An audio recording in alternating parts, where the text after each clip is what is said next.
Well, to start, we are going to do some assumptions about our economies. We are going to assume that we have two economies as usual. H is for home, F is for the foreign economy. Both of them are going to be equal or identical in terms of technology. So the labor productivity is going to be the same given the technology that these two economies have, because it's the same technology, and also in terms of abundance. So the production factor, labor and capital is going to be the same in both economies. None of them is going to have a relative resource of labor, higher relative resource of labor respect to capital than the other economy, or vice versa. So it's the same number of workers and the same volume of machines, we can say. So here international trade is not coming from differences in terms of technology or production factor abundance. Instead of that, it's coming from the economies of scale.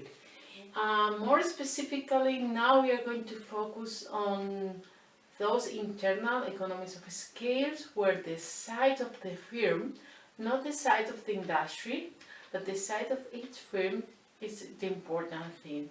In fact, thanks to these economies of scale or internal economies of scale, we are going to see that the average cost of produce each unit, so the average cost is the cost per unit, so I'll say it, the average cost per unit that is producing is going to decrease as higher is the volume of production. So if you produce more, the cost of each unit is going to be lower and lower as higher is the production that you are doing. Also, we are going to assume the law of parity concept. So here we are going to be in a context of imperfect competition, as we said. So the good that we are going to talk about just one good, okay? Instead of two, just one good. But the thing is that good, it can be different. It's not going to be an homogeneous good, it's going to be a heterogeneous good. So we are going to see that the same good is going to be a little bit different. So we can talk about varieties. And we are going to assume that is something really realistic, that people love variety. That means that I don't want to buy the same car as my neighbor.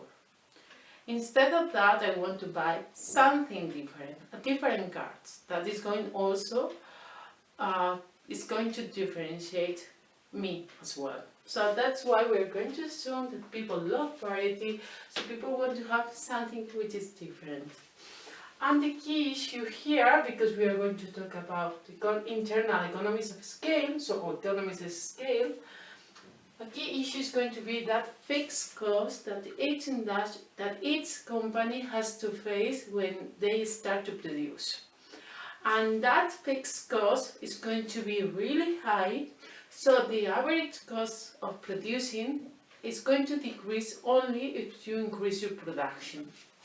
Okay, so as higher is your output, as we said, lower is going to be that average cost. Nevertheless, we are going to see this mathematically, okay, using a formula to make this aspect more clear. And as we said, here we're going to be in a context of imperfect competition, where producer see itself as price setter instead of price taker. So they are going to set the price, they are going to say which is going to be the price of their goods, because they are like sort of monopoly or monopolistic competition, as we said. So they know that if they want to sell more, they have to reduce the price, okay? Also, what is going to be really important, because this imperfect competition is going to be in a framework of increasing return to scale, it's going to be really important to consider also at the same time the average cost and the marginal cost. So now we are going to see what is the way of getting this average cost and what is the meaning of the average cost of each unit. As we said, this is going to be lower and lower as higher is the production that you are doing or getting. And also we are going to see the meaning and how is the way of getting the marginal cost. Now we're going to see how is the production function, the cost of producing per company, okay? All of the companies are going to be equal, they have the same technology, okay, and they use the same resource. So how is the cost, the production cost? So the total cost, we are going to call that C, total cost, is going to be something like this. What is this F? This F is for us is going to be a number, okay? It's going to be a fixed number. And that number can be any, 1000, 100, whatever. That number is going to be that cost that is constant. It's like for us, it's when we are buying the oven, okay? It's the cost of the oven. If you want to produce bread, you need an oven, okay? And that is a fixed cost. It doesn't matter if you produce just 1 unit of bread or you produce thousands units of bread. You have to buy the first oven, okay? So that's why it's fixed. It doesn't depend in the number of bread that you want to produce. Even if you eventually don't produce any unit of bread, if you started with your company, you pay that bread, so it's a cost which is fixed. It doesn't depend on the production. And that is going to be a key factor. That is going to be the reason for the economies of scale, for the increasing returns of production. Because as higher is the volume of bread that you are producing, it's like you are going to split that cost, that fixed cost, amount of this production. Okay, and that's the reason why it's really important to make just one investment in one specific place instead of having many firms. Because why is that? Because so if you want to produce bread, you need the oven, the big one, imagine, okay? So you make that investment, and then you're also going to need the ingredients, okay, for the production of bread. But instead of just using all your money in one firm where you buy the oven and also the ingredients, imagine that you decided to have two companies in two places, one next to the other. What is going to be in that case the production?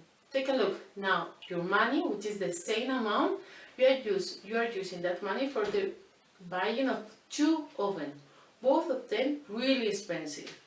So that means that instead of just buying one oven, the money that you are using for buying the other oven, it could be used for the for getting more raw material, more ingredients. And this oven is really powerful, so you can produce a lot with that oven. But now, because you are spending your money in buying another oven, that money is not going to be destined for the ingredients of your bread. So eventually you are going to produce less using the same money. Okay, that's why it's so important just having one firm, and from that firm produce all the things that you want to produce. That is economies of scale. In a case in constant returns, it doesn't matter if you use the money in just one company, double the capacity, or you have another company. In both cases, when we were talking about cost and not increasing cost and economies of scale, if you double the money that you are investing, you double the production. But here is not the case. If you double the resources in the same company instead of a different company, in the same company you are going to have even more than the double. Okay? Why is that? Because you already bought the oven. So now that oven is really productive. If you're introducing more money in that industry, so all the money is going to be for ingredients. With a good oven, you're going to produce a lot, much more than at the beginning. Okay? So here we have that fixed cost. Here we are going to have more costs. What is this? This is the variable cost. We said that this part is the variable cost, all of this, because you can see that here is the quantity that you are producing. So this cost, this part of the total cost, is going to change, is going to vary, so it's going to change, it's variable, and it depends on the number of units of bread that you want to produce. Let's say that these are the ingredients that you need for each unit of bread.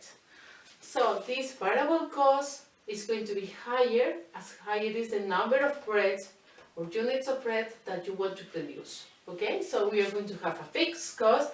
It doesn't depend on the unit of bread that you want to produce, it's fixed, and a variable cost, which all of these, okay, all of these will change with the number of bread that you want to produce. Okay. What else? Also, it's going to be really important the average cost. What is the average cost? It's like, okay, in general terms, or better say in average terms, what is the cost of each unit of bread? It's information that I want to have. Okay, one way of getting that for us is going to be the total cost. Imagine I've been producing a lot and I have to face a cost for that production.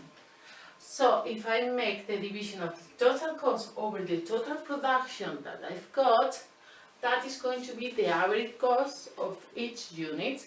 So it's total cost over production. But keep in mind the total cost is also fixed cost plus variable cost, divided now by the production. Okay? So now I'm going to make a graph just with this information, and then I'm going to make a graph with the average cost and the marginal cost, which is the thing that you have in your slides, okay? But I'm going to do this first one, okay? So here I'm going to have production. So more production is more to the right side. And here we are going to have costs, different kind of costs. So let's say average cost. Well, instead of average cost, I'm going to have average fixed cost. Also, I'm going to throw average variable cost, and then as a result of this plus this, average cost, because this is the average cost, but you can decompose this average cost in average fixed cost and average variable, because this is the variable cost, average variable cost. Okay, so I'm going to make first this one. Okay, so here is the cost of the oven. We said that the cost of the oven is really high. So imagine that the production is 0. So the thing that you are going to find is just the fixed cost. Okay, it's here. For production 0, you just face that cost. As higher is the production, you are going to see that this number is going to increase, right? It's going to be higher and higher. At the beginning is 1, well, this over this is just the fixed cost, so for the first value also is going to be that value. But then it's going to be, when you are producing 2 units, is the average fixed cost is going to be the fixed cost divided by 2 is half, then divided by 3, so it's going to decrease, right? Really fast. So the average fixed cost is decreasing as higher is your production, and it tends to 0. So that was our conclusion, right? When you are facing a really big fixed cost, the better thing that you can do is use that oven a lot, produce a lot, and then it's like that cost, the cost of the oven is melting, right? Now let's see what is this average variable cost, because this is a variable cost. You can see that this and this is cancelled, so it's going to be just a number, a fixed number. Let's say it's over here. It's pretty small because it's just the ingredients that you use for producing 1 unit of bread. It's going to be here. Okay, always it's going to be now constant. You just see is that cost. When we are talking about the total average cost, it's like this plus this, right? Where quantity of cost cost is here, okay, in the vertical. So, what is the thing that we are going to get? For the production of the first unit, I have to pay the fixed cost plus the average cost. So it's like adding in the in the vertical way. So it's this whole thing plus the fixed cost, the cost of buying the oven, plus the ingredients of the first unit of bread. So it's going to be, let's say, oops, this must be the fixed cost, okay? This plus this distance, more or less here, is here. And then we are going to see that this average total cost, which is this plus this, is going to be decreasing in the same way of this, but always is going to be a little bit over, right? Something like this. I'm sorry, I made a mistake here. You can see that. I was thinking in a different graph and make it a mistake. The thing is, the tendency of this is to zero, but you always have to pay the ingredients. So this is tending to zero, so we are going to tend to the variable cost. Okay, so this is going to be the actual average cost, okay? So this is the minimum cost that you are going to face, which is the cost of the ingredients for the production of 1 unit of bread. While the fixed cost, the average fixed cost is decreasing and it tends to zero. That's why we are having a higher average cost than the variable cost, okay? So this line, it was for the, I'm sorry because it's a little bit confusing. This line is for the average variable cost, while this line, this one, it was for the average fixed cost, okay? So the average total cost, or the average cost, is this plus this, okay? And the thing that we are going to observe is that this difference is going to getting closer and closer and closer, okay? Well, one another important concept here is going to be the marginal cost. What is the marginal cost? It's how it's going to change, how it does change the cost, the production cost, when you increase in 1 unit your output, your production, your Q here. So the way of getting that result is as usual, it's just making a derivative, which is really easy. How change the cost when the production increases in 1 unit, okay? This is the notation that we use, so it doesn't mean that we have to do any kind of division, nothing like that.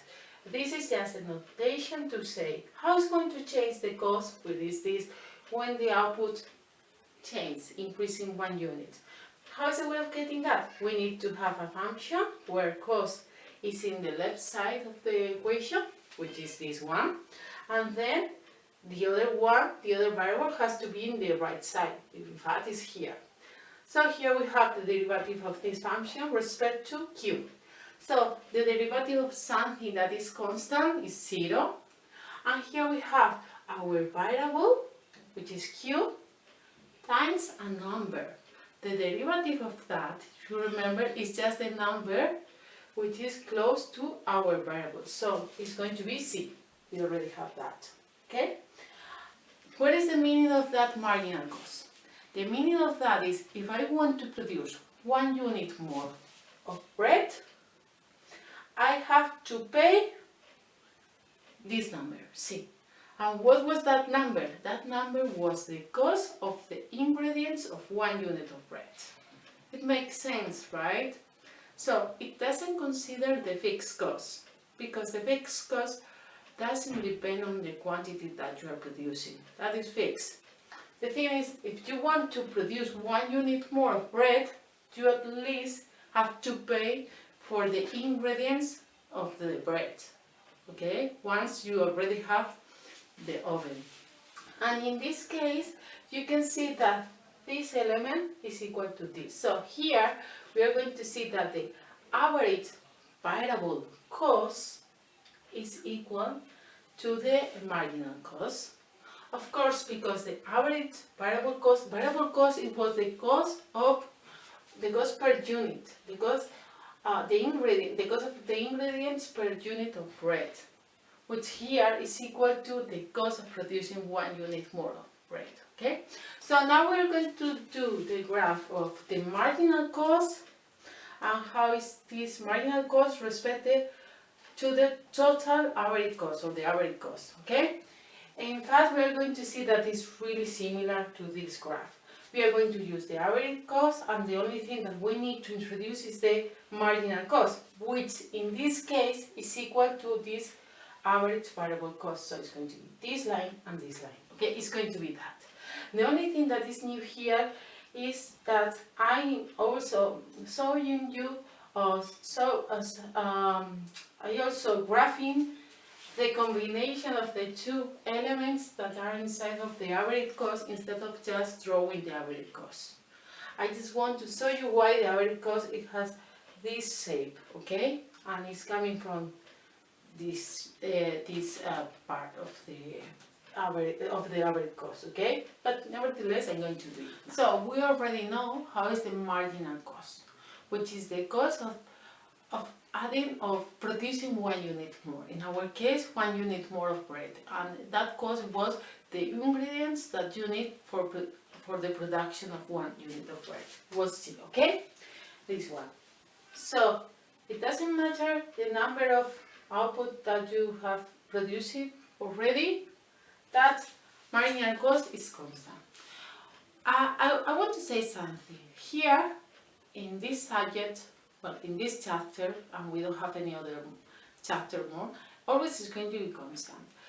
But if you study microeconomics in a deeper detail, you can see that for other industry or for other firms, this doesn't have to happen always, okay? In some cases, the marginal cost can be decreasing or can be increasing, okay? Nevertheless, here is going to be always constant, but you must know that also can be different. It can be a function, but here is just a number. Well, now I'm going to draw the average cost. Remember, average cost is total cost divided by quantity, so it's the average fixed cost plus the variable fixed cost. Here we have quantity divided by quantity, that's why this and this is cancelled off, okay? So you can see that this is constant. The average variable cost is equal to that value, but this is going to be the difference between this average cost and this marginal cost. In fact, we know that this value is very, very big, so at the very beginning we are going to be over here, for instance, okay? This is the fixed cost. But this big thing is going to decrease as high is the quantity. So this is 0, quantity is in the horizontal axis, so as far away as you're from 0, more in the right side, this thing is going to decrease, but you always have to add this element. So it's not going to be, though this tends to 0, the total thing tends, if this part tends to 0, the total thing, because this is constant, the total thing tends to this C value. So the thing that we should expect is something like this. Okay, so basically always we are going to be a little bit over this marginal cost. Okay, so marginal cost, we are going to see that it's something really important for the producers. Okay, when they are going to fix the prices, they are going to think about the average cost and also the marginal cost. Why they are going to think about the average cost? Average cost is like the cost per unit, and it's really important considering how is this average cost respect to the price. Why is that? Because if the average cost is higher than the price is the marginal revenue that you are getting, okay? If the average cost is higher than the price that you are charging, that means you're paying more for the production of each unit than the money that you are getting for each unit. So profits are 0. When the average cost is equal to the price, your profit is zero. Well, sorry, in this case it was negative. It's not zero, it's negative. You have a negative. Well, while when the average cost is equal to the price, your profit is just zero. And when the average cost is lower than your price, is lower, is when you are making money. Okay? So you're going to fix the price considering this relation. Okay? So you can be more competitive as lower is your average cost. Because that means if your average cost is really, really small, that means that you can put a price a little bit higher than the average cost, but still be competitive with respect to the other companies. Consumers are going to see products like differentiated goods as something special. They are going to they are going to consume one good, okay? But also they are going to look not just the differences, also the price. So the price always is going to be important for the consumer decision. So if you are able to produce a lot, that means, because more production means a lower average cost, right? And that is really important. So the interesting thing for a company is produce a lot, because in that case it's going to get lower and lower average cost, and then it's going to be able to be more competitive. That means fix a price which is going to be small but is still higher than the average cost. So if your price is higher than your average cost, that means that the money that you're getting for each unit, which is the price, for each unit you get the price that you are charging, is higher than the cost of producing that unit, okay? And that is going to be profits.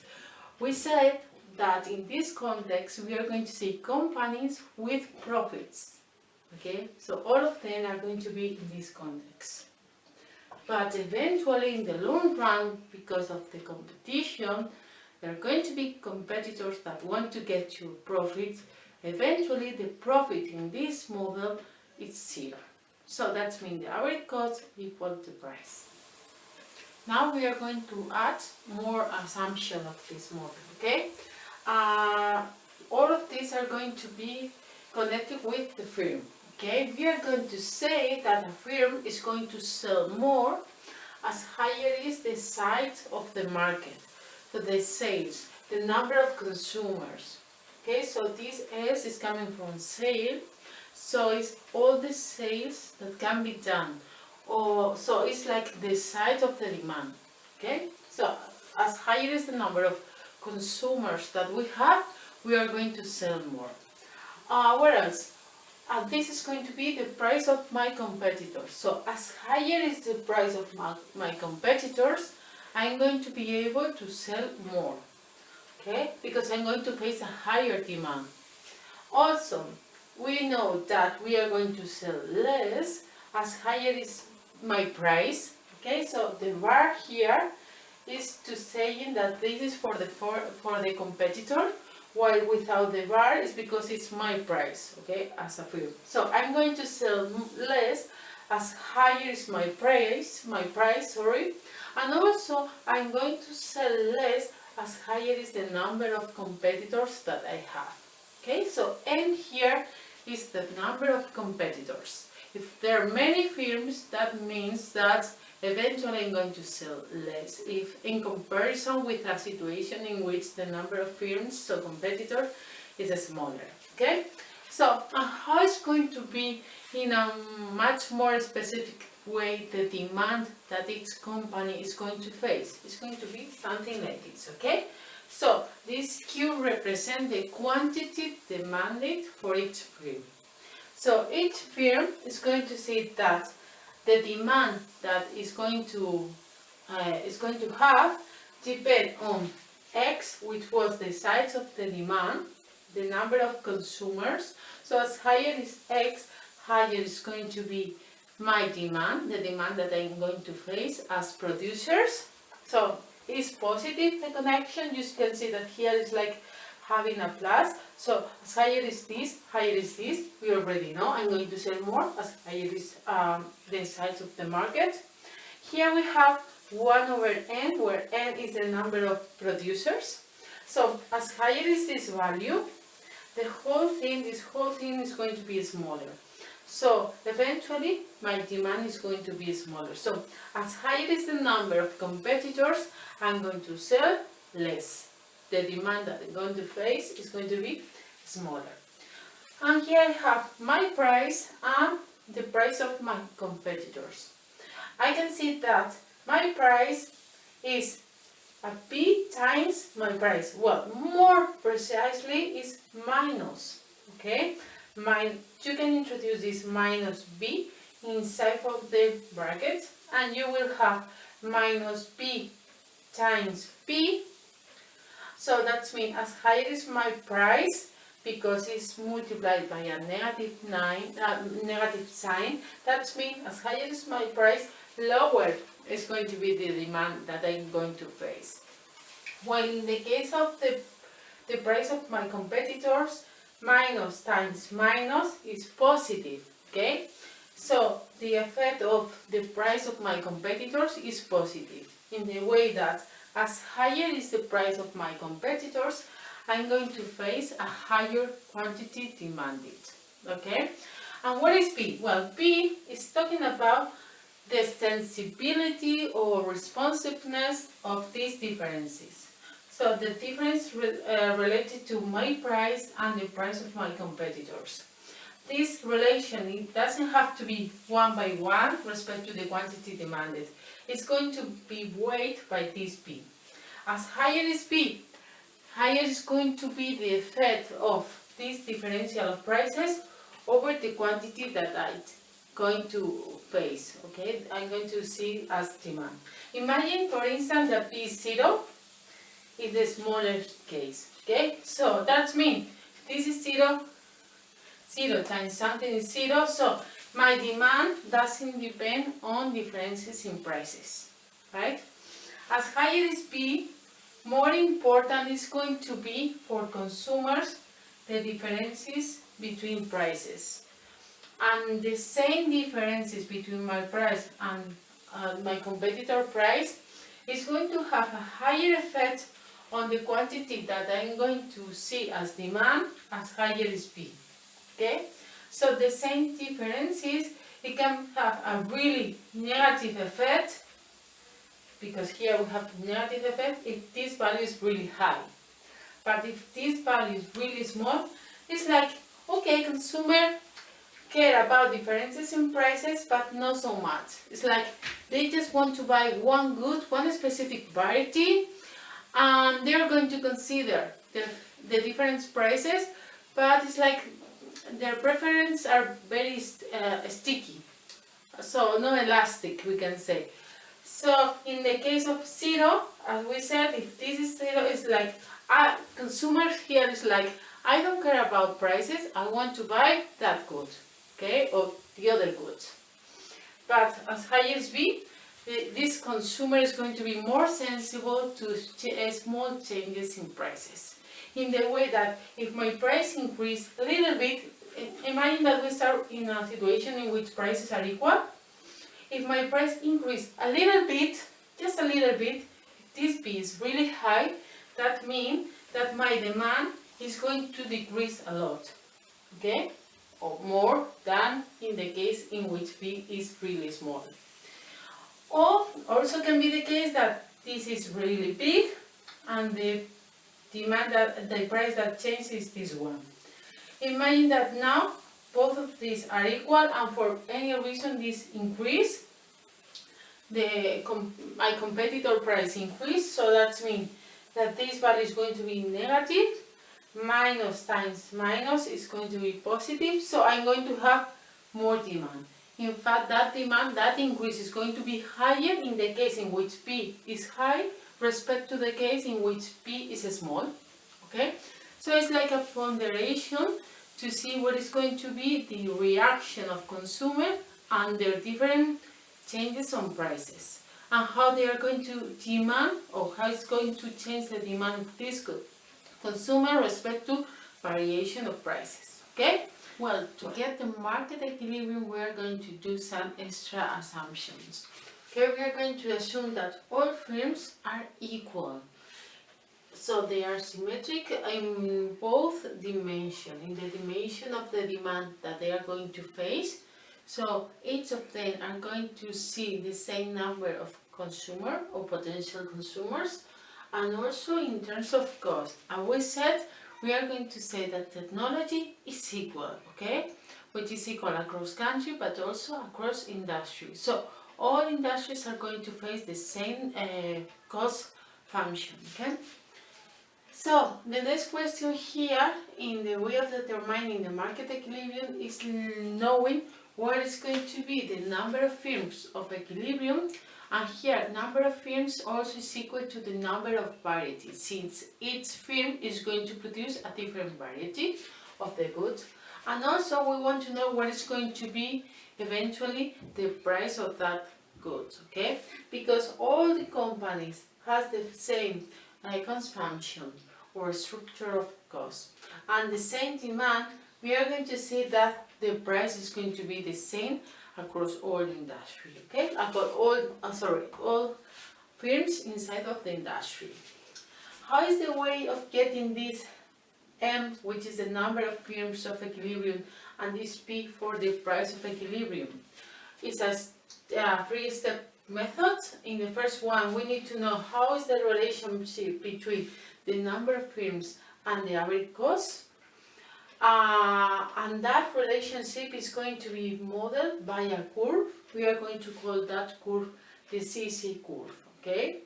Then we need to know how is the connection of the relationship between the number of firms and the price, okay? And then we are going to get a function that is going to be a curve, the PP curve.